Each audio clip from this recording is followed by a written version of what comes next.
আসসালামু আলাইকুম রহমতুল্লাহ বরকাত। আলহামদুলিল্লাহ রবিল আলমিন ওসলাত ওসালাম আল্লাহ সঈদুল মুরসালিন নবীনা মোহাম্মদ ওয়ালা আলিহি ওসাহবি আজমাইন।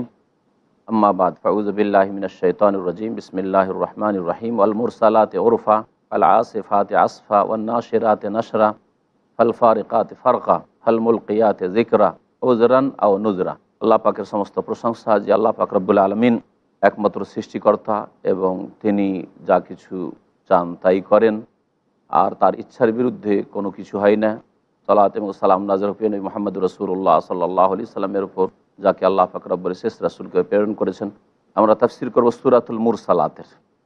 এই সূরার নাম হচ্ছে সূরায়ে মুরসালাত, কারণ এই সূরার প্রথম শব্দ হচ্ছে ওয়াল মুরসালাত। আল্লাহ পাক রব্বুল মুরসালাতের শপথ করেছেন। মুরসালাত মানে যা প্রেরিত। এই সূরা মক্কি সূরা, আর এই সূরায় 50টি আয়াত রয়েছে। আল্লাহ পাক রব্বুল আলামিন এই সূরার প্রথমখানে বেশ কয়েকটি বিষয়ের কসম করেছেন। এগুলি কি এ সম্পর্কে একাধিক মত রয়েছে।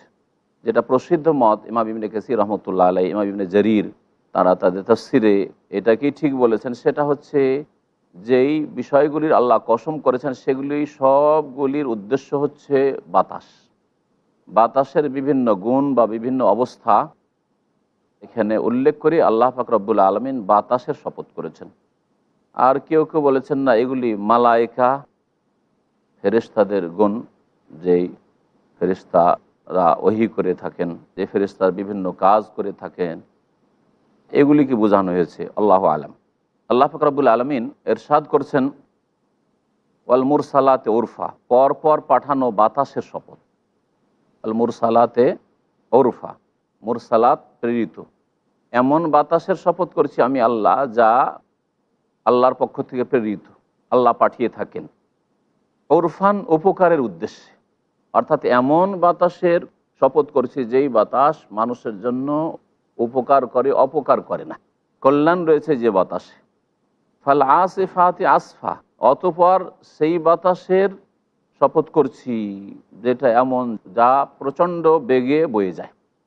এমন বাতাসের বা এমন বায়ু শপথ করছি যা প্রচণ্ড বেগে বয়ে যায়, ঝড়ো হাওয়া। আল্লাহ আসাফা মানে দ্রুত বেগে বাতাস প্রবাহিত হওয়া। তো এমন প্রচণ্ড ঝড়ের আমি শপথ করছি যা দ্রুত বয়ে যায়। ও নাশেরাতে নাশরা, আর তারপরে আল্লাহ পাক রব্বুল বলছেন যে এমন বাতাসের শপথ করছি যা মেঘমালাকে আকাশে ছড়িয়ে দেয়। বাতাস যখন প্রবাহিত হয় তখন মেঘমালাকে এক জায়গা থেকে আরেক জায়গায় ছড়িয়ে দেয়, বিভিন্ন জায়গায় চলে যায়। যেখানে হয়তো মেঘমালা দেখছিলেন সেখানে বৃষ্টি হইল না, অন্য কোথাও চলে গেল, প্রবাহিত হয়ে বাতাস নিয়ে চলে গেল মেঘমালা। আল্লাহ পাক তারপরে ইরশাদ করেছেন ফাল ফারিকাতি ফারকা, এবং বিচ্ছিন্নকারী বাতাসের শপথ করি যা মেঘমালাকে বিচ্ছিন্ন করে। অর্থাৎ এমন বাতাস যা মেঘমালা এক জায়গায় একত্রিত হয়েছিল সেগুলিকে বিক্ষিপ্ত করে দেয়। ফারক মানে হচ্ছে বিচ্ছিন্ন করা।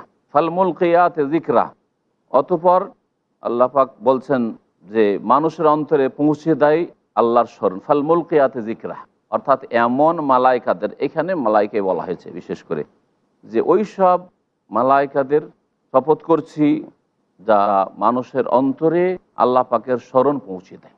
অথবা কোরআনের আয়াতকে বলা হয়েছে, কোরআনে কারীমের আয়াত আল্লাহকে স্মরণ করিয়ে দেয়। কেউ কেউ বলেছে রসুলগণকে বোঝানো হয়েছে, আল্লাহু আলাম। এই সমস্ত শপথ করে আল্লাহ পাক রব্বুল বলছেন উযরান আও নুজরা, আমি যে রসুলগণকে পাঠিয়েছি অথবা কোরআনে কারীম পাঠিয়েছি, ফাল মুলকিয়াতে যিকরা যে উল্লেখ করা হলো, অথবা ফেরেশতাদের মাধ্যমে আমি ওয়াহি পাঠিয়েছি আম্বিয়া রসুলগণের কাছে, কি জন্য? উযরান আও নুজরা, মানুষের ওজর অজুহাত শেষ করে দেওয়ার জন্য, যাতে করে কারো ওজর না থাকে। আও নুজরা, অথবা সতর্ক করার উদ্দেশ্যে, যাতে করে এই কথা না বলে যে আমরা তো জানতাম না সুতরাং আমরা সতর্ক হইনি। যদি আমাদেরকে জানিয়ে দেওয়া হইতো যে এটা জাহান্নামের পথ, তাহলে আমরা শিরক করতাম না, আমরা আল্লাহ পাকের নাফরমানি করতাম না, গুনার কাজে লিপ্ত হইতাম না। আল্লাহ পাক এই জন্য তার উপদেশকে বলেছেন উযরান আও নুজরা। ইন্নামা তুআদুনা লা ওয়াকি, এসব শপথ করার পরে আল্লাহ বলছেন নিঃসন্দেহে যা তোমাদের সাথে প্রতিশ্রুত, যা তোমাদের ওয়াদা করা হয়েছে তোমাদের সাথে তা অবশ্যই ঘটবেই, অর্থাৎ কিয়ামত অবশ্যই ঘটবে। আর কিয়ামত যেই দিন ঘটবে অবস্থা কি হবে? ফাইজান নজুম ও তুমেসাত, ওই সময় কিয়ামত ঘটবে যখন তারকার আলো বিলুপ্ত হয়ে যাবে। তামস মানে আলোহীন হয়ে যাওয়া। ওয়াইজাস সামা ও ফরিজাত, আর আকাশ যখন বিদীর্ণ হবে। ওয়াইজাল জিবাল ও নসিফাত, আর পাহাড় পর্বতমালা যখন ধ্বনিত হবে, ধ্বনিত হবে, ধ্বনিত হয়ে বিভিন্ন অবস্থা হবে। আল্লাহ পাকের পাহাড়ের বিভিন্ন অবস্থার কথা ধ্বংসের সময় উল্লেখ করেছেন। তার মধ্যে একটি হচ্ছে যে কাল এহন বা কাল এহনিল মানফুস, দুই রকম আয়াত রয়েছে। তুলোর মতো হয়ে যাবে, আর সেটা ধ্বনিত তুলোর মতো হয়ে যাবে। মানফুস মানে অন্য আয়াতে আল্লাহ পাক বলেছেন, যেমন আমরা এর আগে তাফসীর করেছি, কাল মহল ইয়ামাতা কুমনুসামাও কাল মহল, হয়ে যাবে গলিত পিতলের মতো, গলিত তামার মতো, অথবা এটা হয়ে যাবে ওই ময়লাযুক্ত তেলের মতো। কালমহল মানে হচ্ছে ময়লাযুক্ত তেল, এরকমও হয়ে যাবে। তো বিভিন্ন স্তর ধ্বংসের আল্লাহ পাক বুঝিয়েছেন যে আর পাহাড় পর্বতমালা এভাবে ধ্বংস হয়ে যাবে। ওয়াইদার রসুল ওক্তেতাত, আর রসুলগণের একত্রিত করার সময় যখন নির্ধারণ করা হবে, অর্থাৎ আল্লাহ পাক রব্বুল বিচার দিবসে রসুলগণকে একত্রিত করবেন। ওয়াইদার রসুল ওক্তেতাত, যখন রসুলগণকে একত্রিত করার সময় নির্ধারিত হবে। লে আইয়ে ইয়মিন উজ্জেলাত, এই বিষয়টি কোন দিনের জন্য স্থগিত রাখা হয়েছে, অর্থাৎ এই যে কিয়ামতের দিনটা কখন আসবে এটা স্থগিত রাখা হয়েছে, কি হবে সেখানে। আল্লাহ পাক বলছেন যে লিয়াউমিল ফাসল, চূড়ান্ত ফায়সালা, চূড়ান্ত যে আল্লাহ পাকের সিদ্ধান্ত হবে, হক এবং বাতিলের মাঝে পার্থক্য হবে, আর সৎকর্মশীল উত্তম প্রতিদান পাবে, অসৎরা তাদের উচিত শাস্তি পাবে। এই দিনের জন্য এটা স্থগিত রাখা হয়েছে। সেই দিন কিয়ামত হবে, সেই দিন পৃথিবী ধ্বংস হবে। ওমা আদরা কামা ইয়াউমুল ফাসল, হে নবী তুমি কি করে জানবে, তোমাকে কি বস্তু জানাবে যে চূড়ান্ত ফয়সালার দিনটি কি, কেমন করে জানবে আল্লাহ পাক যদি না জানান। আল্লাহ পাক রব্বুল আলমী যেসব লক্ষণ জানিয়েছেন তাই রাসূলুল্লাহ সাল্লাল্লাহু আলাইহি সাল্লাম জেনেছেন। তাছাড়া কিয়ামত কখন হবে এই সম্পর্কে আল্লাহ পাক কোনো কাউকে জ্ঞান দান করেননি। ওয়াইলুন ইয়াউমাইযিন লিল মুকাজ্জিবিন, ওই দিন অর্থাৎ কিয়ামতের দিনে যারা প্রত্যাখ্যানকারী, মিথ্যাবাদী, তাদের জন্য দুর্ভোগ রয়েছে, সর্বনাশ রয়েছে। অথবা ওয়াইল মানে জাহান্নামের একটি উপত্যকা, যেমন হাদিস দ্বারা বোঝা যায়। তাহলে ওয়াইলের দুটি তাফসীর হইতে, ওয়াইল মানে জাহান্নাম রয়েছে মিথ্যাবাদীদের জন্য, যারা আল্লাহর দিনকে, আল্লাহ রসুলকে মিথ্যা মনে করেছে আর অস্বীকার করেছে। আর ওয়াইল মানে দুর্ভোগ রয়েছে, ধ্বংস রয়েছে তাদের জন্য। আলাম নহলিকিল আউয়ালিন, আল্লাহ পাক উপদেশ দিতে গিয়ে বলছেন মক্কার মুশরিকদেরকে, আলাম নহলিকিল আউয়ালিন, পূর্বের জাতিদেরকে কি আমি ধ্বংস করিনি? সুম্মা নুতবিউহুমুল আখিরিন, আর শুনে রাখো তাদেরই আমি অনগামী বানিয়ে দেব পরবর্তীকালে আসা লোকদের, অর্থাৎ পরবর্তীতে শেষ নবী মোহাম্মদ সাল্লাল্লাহু আলাইহি সাল্লামের উম্মত হয়ে এই জাতি এসছে। শেষ নবী মোহাম্মদ সাল্লাল্লাহু আলাইহি সাল্লাম তাদের হেদায়েতের জন্য এসছেন। এই মক্কার মুশরিক কাফেরদেরকেও তাদেরই অনগামী বানিয়ে দেব। অর্থাৎ যদি এই রকমই তাদের আচার আচরণ থাকে, তারা সংশোধন করে ফিরে না আসে, তওবা না করে, ঈমান না নিয়ে আসে, তাহলে তাদেরকে আদ, সামুদ, লূত আলাইহিস সালামের জাতি, নূহ আলাইহিস সালামের জাতিকে যেমন ধ্বংস করেছি পূর্বকালে, ওই রকমই এদেরকেও ধ্বংস করব। কাযালিকা নাফআলু বিল মুজরিমিন, আর আমি এইরকমই অপরাধীদের সাথে আচরণ করে থাকি। আল্লাহ পাকের নীতিমালা একরকম, অপরাধীদেরকে আল্লাহ পাক রব্বুল আলামিন ধ্বংস করেন। পৃথিবীতে যদি আল্লাহ পাকের আযাব না আসে, ছাড় দেন, কিন্তু ছেড়ে দেন আল্লাহ পাক রব্বুল আলামিন। ওয়াইলুন ইয়াউমাইযিল লিল মুকাজ্জিবিন, সেই কিয়ামতের দিবসে প্রত্যাখ্যানকারীদের জন্য দুর্ভোগ রয়েছে। আলাম নাখলুকুম মিন মাইন মাহিন, আল্লাহ পাক বলছেন তোমাদেরকে কি আমি একটি ঘৃণিত পানি থেকে, নগণ্য পানি থেকে সৃষ্টি করিনি? মাহিন আল্লাহ বলেছেন। তাহলে এই বীর্য হচ্ছে ঘৃণিত, তুচ্ছ, যেমন কাশফোঁটা মানুষকে খারাপ লাগে, নোংরা লাগে, ওই রকম পানি। আর এই পানিতে আল্লাহ পাক রব্বুল আলামিন এমন ক্ষমতা রেখেছেন যে তা দিয়ে আল্লাহ পাক রব্বুল সমস্ত মানুষকে সৃষ্টি করেছেন, একমাত্র তিন ব্যক্তি ছাড়া, আদম, হাওয়া আর ঈসা আলাইহিস সালাম। সমস্ত মানুষকে আল্লাহ পাক সৃষ্টি করেছেন আর করবেন কিয়ামত পর্যন্ত। আল্লাহ পাক বলেছেন যে নগণ্য পানি বা ঘৃণিত পানি, একথা বলেননি যে নাপাক পানি।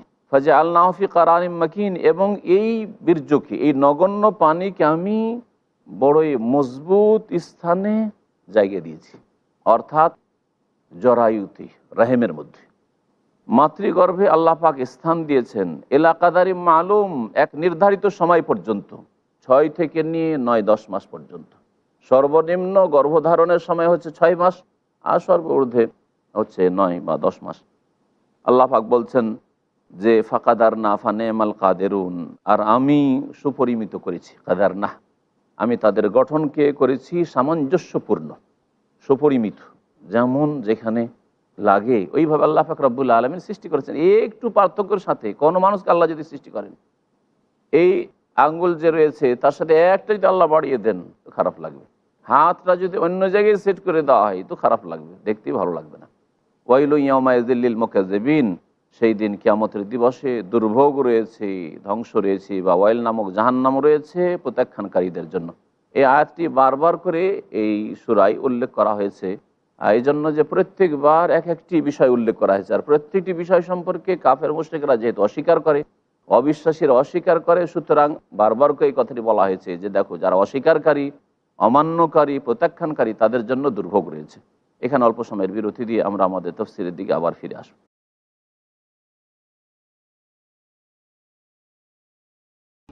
সম্মানিত ভাতৃমণ্ডলী, ফিরে আসি আমাদের তাফসীরের দিকে। আল্লাহ পাক রব্বুল আলামিন সূরা মুরসালাতের সাদ করছেন, আলাম নাজাইল আরদা কিফাতা আহিয়া ওয়া আমওয়াতা ওয়া জাআলনা ফিহা রাওয়াসিয়া শামিখাতিন ওয়া আসকাইনাকুম মাআন ফুরাতা। আল্লাহ পাক মানব জাতি সম্পর্কে ইরশাদ করছেন যে দেখো হে মানুষ, তোমাদের জন্য এই পৃথিবীকে আমি সৃষ্টি করেছি। আলাম নাজাইল আরদা কিফাতা, আমি কি পৃথিবীকে ধারণকারী রূপে সৃষ্টি করিনি?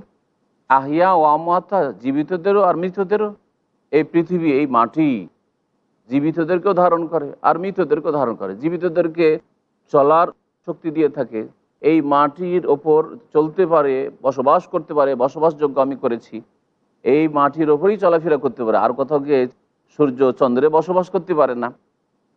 আর আমওয়াতা অর্থাৎ মারা গেলেও মাটির তলায় দাফন করা হয়, মাটিতেই যেতে হয়। তো জীবিত থাক আর মৃত হোক, আমি মাটিকে করেছি ধারণকারী, মানুষকে ধারণ করে থাকে। ওয়াজআলনা ফিহা রাওয়াসিয়া শামিখাতিন ওয়া আসকাইনাকুম মাআন ফুরাতা, আর আমি এই পৃথিবীর ওপর বড় বড় উচ্চ পর্বতমালা স্থাপিত করেছি, যাতে করে পৃথিবী অস্থির না হয়ে যায়, আর অস্থির থাকলে বসবাসযোগ্য থাকতো না, চলাফেরার যোগ্য থাকতো না। ওয়াসকাইনাকুম মাআন ফুরাতা, এবং তোমাদেরকে হে মানুষ আমি পান করিয়েছি সুমিষ্ট আর সুপেয় পানি। ওয়াইলু ইয়াউমা ইযিল্লিল মুকাজ্জিবিন, সুতরাং সেই দিন দুর্ভোগ রয়েছে প্রত্যাখ্যানকারীদের জন্য। ইনতালিকু ইলা মা কুনতুম বিহি তুকাজ্জিবুন, জাহান্নামীদেরকে, পাপিষ্ঠদেরকে কিয়ামতের দিনে বলা হবে, ইনতালিকু, তোমরা চলো, ইলা মা কুনতুম বিহি তুকাজ্জিবুন, ওই আযাব শাস্তির দিকে যা তোমরা মিথ্যা মনে করতে। ইনতালিকু ইলা যিল্লিন জি সালাসে শুআব, তোমরা চলো এমন এক ছায়ার উদ্দেশ্যে, যেই ছায়া হবে ধোঁয়ার ছায়া, আরামদায়ক ছায়া নয়। জি সালাসে শুআব, আর সেটা হবে 3 শাখা বিশিষ্ট, অর্থাৎ ধোঁয়া, মাথার উপরেও ধোঁয়া থাকবে, ডানেও ধোঁয়া, বামেও ধোঁয়া, চারিদিকে ধোঁয়াতে ঘিরে ফেলবে। লা জালিলিন ওয়ালা ইউগনি মিনাল লাহাব, যা শীতলও হবে না, আরামদায়কও হবে না। এই ধোঁয়াতে কোনোদিন ছায়া হয় না আর আরাম পায় না মানুষ। ওয়ালা ইউগনি মিনাল লাহাব, আর তা লেলিহান অগ্নিশিখা থেকে বাঁচাতেও কোনো কাজে আসবে না। আল্লাহ পাক তারপর ইরশাদ করছে, ইন্নাহা তারমি বিশারারিন কাল কাসর, এই জাহান্নামের আগুন প্রাসাদের মতো স্ফুলিঙ্গ উৎক্ষেপণ করবে। এই জাহান্নামের আগুন এমন হবে যা তারমি বেশারারিন কাল কাসর, কাসর মানে হচ্ছে প্রাসাদ, প্রাসাদের মতো উঁচা উঁচা স্ফুলিঙ্গ উৎক্ষেপ করবে। কান্নাহু জিমালাতুন সুফর, এমন হবে এগুলি, এই স্ফুলিঙ্গগুলি, যে আল্লাহ পাক বলছেন এগুলি হবে কালো উটের মতো। সুফর হলুদ বর্ণ, আর হলুদের সাথে সাথে আরবরা হলুদ কালোকেও বলে থাকে। এজন্য কারো চেহারা যদি মলিন হয়ে যায় তো সেই ক্ষেত্রে আসফার শব্দটি তারা ব্যবহার করে থাকে, তাফসীরকাররা বলেছেন। তো কান্নাহু জিমালাতুন সুফর, দেখে মনে হবে এই আগুনের স্ফুলিঙ্গগুলোকে এত বিশাল বিশাল হবে, আর এত পরিমাণে হবে যে সেগুলি যেন কালো রঙের উটের সারি। জেমালাত, জামাল মানে উট, উটের সারি মনে হবে দেখে। ওয়াইলু ইয়াউমা ইযিল্লিল মুকাজ্জিবিন, সেই দিন কিয়ামতের দিবসে প্রত্যাখ্যানকারী যারা আল্লাহ পরকালকে অস্বীকার করেছে, রাসূলের কথা প্রত্যাখ্যান করেছে, তাদের জন্য দুর্ভোগ রয়েছে। হাজা ইয়াউমুল লা ইয়ানতিকুন, আর সেই দিন আল্লাহ বলছেন এমন একটা দিন যে দিন কেউ কথা বলতে পারবে না। এমন এক সময় আসবে একেবারে চুপ হয়ে যাবে, কোনো কথা বলার অনুমতি নেই। ওয়ালা ইউজানু লাহুম, আর কোনো অনুমতিও দেওয়া হবে না যে ফায়াতাজেরুন, যে কোনো অজুহাত পেশ করবে যে আল্লাহ এই করতে পারিনি, সেই করতে পারিনি, বুঝতে পারিনি। ওয়াইলু ইয়াউমাইযিল লিল মুকাজ্জিবিন, দুর্ভোগ সেই দিন মিথ্যাবাদীদের জন্য। হাযা ইয়াউমুল ফাসলি জামানাকুম ওয়াল আউয়ালিন, আল্লাহ পাক বলছেন যে এটাই হচ্ছে চূড়ান্ত ফয়সালার দিন। জামানাকুম ওয়াল আউয়ালিন, হে মানুষরা তোমাদেরকেও একত্রিত করেছি আর তোমাদের পূর্ববর্তী লোকদেরকেও একত্রিত করেছি। হে আরব মুশরিকেরা, মক্কার কাফেররা, শুনে নাও ভালো করে, যদি প্রস্তুতি না নাও, রাসূলের প্রতি বিশ্বাস না করো সাল্লাল্লাহু আলাইহি ওয়াসাল্লাম, আখিরাতে বিশ্বাসী না হয়, তাহলে তোমাদের দশা খুব কঠিন হবে। ফাইন কানা লাকুম কাইদুন ফাকিদুন, সুতরাং যদি তোমাদের কোনো কৌশল থাকে সেই কৌশল করো। কিয়ামতের দিনে কৌশল করার তোমাদেরকে স্বাধীনতা দেওয়া হবে, করো কোনো কৌশল করার থাকে তো। যেমন বলা হয়েছে যে পালাতে পারবে তো পালাও, কোথায় যাবে, কোথাও পালাবার স্থান নেই। আল্লাহ পাক বলছেন ওয়াইলু ইয়াউমাইযিল মুকাজ্জিবিন, দুর্ভোগ সেই দিন মিথ্যাবাদীদের জন্য। ইন্নাল মুত্তাকিনা ফি যিলালি ওয়া উয়ুন, পক্ষান্তরে যারা জান্নাতি তাদের গুণ আল্লাহ বর্ণনা করছেন, তাদের নিয়ামতের কথা বর্ণনা করছেন। নিঃসন্দেহে আল্লাহ ভীরু যারা, যারা সংযত পাপ মুক্ত ছিল, তাকওয়া মানে বেঁচে থাকা, গুনাহ থেকে বেঁচে থেকেছে আর আল্লাহর ভয়ে বেঁচে থেকেছে, এই জন্য তাকওয়া মানে ভয় করার অর্থ করা হয়। তারা অবস্থান করবে ছায়ায় আর ঝর্ণা ধারায়। অফাওয়াকিহা মিম্মা ইয়াশতাহুন, আর যা মনে চাইবে ওই রকমই নানান রকমের ফলমূল পাবে। জান্নাতের ফলমূল আর দুনিয়ার নিয়ামতে পার্থক্য হচ্ছে যে জান্নাতে যা মন চাইবে মায়াশতাহুন, পৃথিবীতে কিন্তু যা মন চাইবে যদি শক্তি সামর্থ্য থাকেও, সচ্ছলতা থাকে, তারপর হয় না, যা লব্ধ তাই হয়। হয়তো আপনার মার্কেটে আপনার দেশে ওই ফল পাওয়াই যায় না, ওই নিয়ামত পাওয়াই যায় না। এই হচ্ছে বড় পার্থক্য জান্নাতের নিয়ামত। মায়াশতাহুন, যা চাইবে তাই পাবে। কোনোদিন শুনেছিলে কোনো নাম যে এইরকম কিছু শুনেছিলাম তার নেব, পাবে। আল্লাহ পাক বলেন কুলু ওয়াশরাবু হানিয়া বিমা কুনতুম তা'মালুন, যেহেতু পৃথিবীতে তোমরা ভালো কর্ম করেছিলে, সুতরাং তার বিনিময়ে তোমরা তৃপ্তির সাথে পানাহার করতে থাকো। ইন্না কাযালিকা নাজিজিল মুহসিনিন, নিঃসন্দেহে আমি এইভাবেই সৎকর্মশীলদেরকে উত্তম প্রতিদান দিয়ে থাকি। ওয়াইলু ইয়াউমাইযিল লিল মুকাজ্জিবিন, কিন্তু সেই দিন দুর্ভোগ হবে প্রত্যাখ্যানকারীদের জন্য। কুলু ওয়া তামাত্তাউ কালিলান ইন্নাকুম মুজরিমুন, আবার ফিরে আসছেন আল্লাহ পাক রব্বুল অপরাধীদের সম্পর্কে নিজের আলোচনাকে ফিরিয়ে নিয়ে আসছেন। আল্লাহ বলছেন কুলু ওয়া তামাত্তাউ, কাফের মুশরিকদেরকে জাহান্নামে নিক্ষেপ করা হবে আর বলা হবে কুলু ওয়া তামাত্তাউ কালিলান ইন্নাকুম মুজরিমুন, এই পৃথিবীতে তোমরা খাওয়া দাওয়া করো, ওয়া তামাত্তাউ ভোগবিলাস করো, কালিলান কিছুকাল, ইন্নাকুম মুজরিমুন কারণ তোমরা অপরাধী, তারপরে তোমাদের কোনো ভবিষ্যৎ উজ্জ্বল নেই। ওয়াইলু ইয়াউমাইযিল লিল মুকাজ্জিবিন, আর সেই দিন দুর্ভোগ রয়েছে প্রত্যাখ্যানকারীদের জন্য। ওয়াইযা কিলা লাহুমুর কাউ লা ইয়ারকাউন ওয়াইলু ইয়াউমাইযিল লিল মুকাজ্জিবিন, আর যখন তাদেরকে বলা হয়তো পৃথিবীতে যে ইরকাউ, রুকু করো, আল্লাহর সামনে অবনত হও, রুকু করা, রুকু নামাজের একটা রুকুন বলে নামাজকে উদ্দেশ্য করা আছে, নামাজ পড়ো বলা হয়তো মুসলিমদেরকে, বেনামাজিদেরকে। লা ইয়ারকাউন, কিন্তু তারা নামাজ পড়তো না। যখন বলা হয়তো আল্লাহর বিধানের সামনে ঝুঁকে যাও, রাকা মানে ঝুঁকে যাওয়া হয়, ঝুঁকে যাও, অবনত হও, আনুগত্য স্বীকার করো, আল্লাহ পরকালকে মেনে নাও, আল্লাহ পাকের কিতাবকে মেনে নাও, লা ইয়ারকাউন, তারা ঝুঁকতে চাইতো না। ওয়াইলু ইয়াউমাইযিল লিল মুকাজ্জিবিন, সুতরাং সেই দিন দুর্ভোগ রয়েছে প্রত্যাখ্যানকারীদের জন্য। ফাবিআইয়ি হাদিসিন বাদাহু ইউমিনুন, সুতরাং এই আল কোরআনের পরে আর কোন বাণী রয়েছে যার প্রতি এরা বিশ্বাস করবে? কোরআনকে বিশ্বাস করবে না, তাহলে আর কি বিশ্বাস করবে? সুনান আবু দাউদের একটি হাদিসে রয়েছে যে এই সূরা শেষ হলে আমান্না বিল্লাহ বলতেন, কিন্তু হাদিসটি জয়ীফ। এইরকম সূরা 3 শেষ হলে বালা ওয়া আনা আলা যালিকা মিনাশ শাহিদিন অনেকে বলে থাকে, আবু দাউদের এই হাদিসটিতে রয়েছে, সেটা জয়ীফ। আর সূরা কিয়ামা সম্পর্কে বললাম যে সেখানে বালা বলা, এগুলি হচ্ছে জয়ীফ হাদিস। আল্লাহ পাক রব্বুল আলামিন যেন আমাদের ভুল ভ্রান্তি মাফ করে দেন, আর আল্লাহ পাক রব্বুল কোরআন বোঝার তৌফিক দান করেন, কোরআনের প্রতি আমল করার তৌফিক দান করেন। আল্লাহ পাক আমাদের সকলকে জান্নাতুল ফিরদৌস দান করেন। এখানেই আমার তাফসীর সূরাতুল কিয়ামার শেষ হলো। এখন আপনারা প্রশ্ন করতে পারবেন। আসসালামু আলাইকুম। ওয়ালাইকুম আসসালাম ওয়া রাহমাতুল্লাহ। আমাদের মধ্যে কিছু মানুষ যারা নামাজ আদায় করে তার মধ্যেও বিশ্বাস সংকীর্ণতা হয়ে যায়, এটা কি কারণ? কি বললেন যে যারা নামাজ আদায় করে? অনেক মানুষ আমরা নামাজ আদায় করি, হুম। তবু মনের মধ্যে অবিশ্বাসী জন্মে থাকে কি অতিরিক্ত। অবিশ্বাস? অনেক কিছুর মধ্যে সন্দেহ পোষণ আসে, এটার উদ্দেশ্য যেগুলি ইমানের বিষয় আল্লাহ বলেছেন, তার রাসূল বলেছেন, বিশ্বাসের বিষয়, সেগুলিতে সন্দেহ করলে কুফরি, নামাজ পড়েও কাজে আসবে না। কেউ যদি সন্দেহ করে তাকদীরে, তাহলে সেও মুমিন হইতে পারলো না, মুসলিম হইতে পারলো না। কেউ যদি অস্বীকার করে ফেরেশতাকে, তাহলে মুমিন মুসলিম হইতে পারলো না। হ্যাঁ, কেউ যদি ওহীকে অস্বীকার করে, তাহলে মুমিন হতে পারলো না। কেউ যদি দণ্ডবিধানকে অস্বীকার করে, তাহলে সে মুমিন মুসলিম হইতে পারলো না।